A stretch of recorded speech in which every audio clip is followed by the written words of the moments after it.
Hello guys, நம்ம இப்போ ஷார்க்குக்கு natural setup தான் பண்ணிக்கிட்டு இருக்கோம். பண்ணிவிட்டு கலர் ஸ்டோன்ஸ் ஆட் பண்ணுறோம். கலர் ஸ்டோன்ஸ் ஆட் பண்ணதுனால அழுக்கு மேலே எங்கேயும் பரவாமல் கலர் ஸ்டோன்லேயே தங்கிக்கும். அதனால் வாட்டர் பொல்யூஷனாக தடுத்துக்கலாம். அதுக்கடுத்து நம்ம சன்லைட் டைரெக்டாக படுற மாதிரி தான் வச்சுருக்கோம். அது பிரச்சனை இல்லை. இப்போ நம்ம ஷார்க் பார்த்திங்கன்னா 3 ஷார்க்கு ஒரு மீன் என்னதுன்ட்டு நீங்கள் கமெண்ட் பாக்ஸில் சொல்லுங்கள். 3 ஷார்க்கு இதுதான் இருக்கிறதுலே பெரிய ஷார்க்கு. அதை தண்ணியில் ரிலீஸ் பண்ணிடலாம். அதுக்கடுத்து ரெண்டாவது பிடிக்கிறது இருக்கிறதுலே சைஸில் சின்ன ஷார்க்கு. அதை நீங்கள் இப்போ பாருங்கள், அது எவ்வளோ ஆக்டிவாக ஓடுதுன்னு பார்த்துக்கோங்க. இன்னொரு ஷார்க் ரொம்ப ஆக்டிவாக இருக்குது, பிடிக்க கூட முடியலை. அதை கஷ்டப்பட்டு பிடிச்சி அதை பார்த்தா இது நம்ம நெட்டில் பிடிக்க பட்சத்தில் அடிப்பட்ட ஷார்க்கு.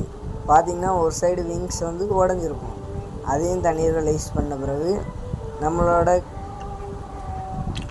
கொஸ்டின் சொன்ன மீனை நம்ம தூக்கி காட்டுறேன். இது என்ன மீன்ன்றதை சொல்லுங்கள் கமெண்ட் பாக்ஸில். இப்போதைக்கு தொடர்ந்து நம்ம வீடியோவை பார்க்கணும்னா லைக் பண்ணி சப்ஸ்கிரைப் பண்ணிடுங்க.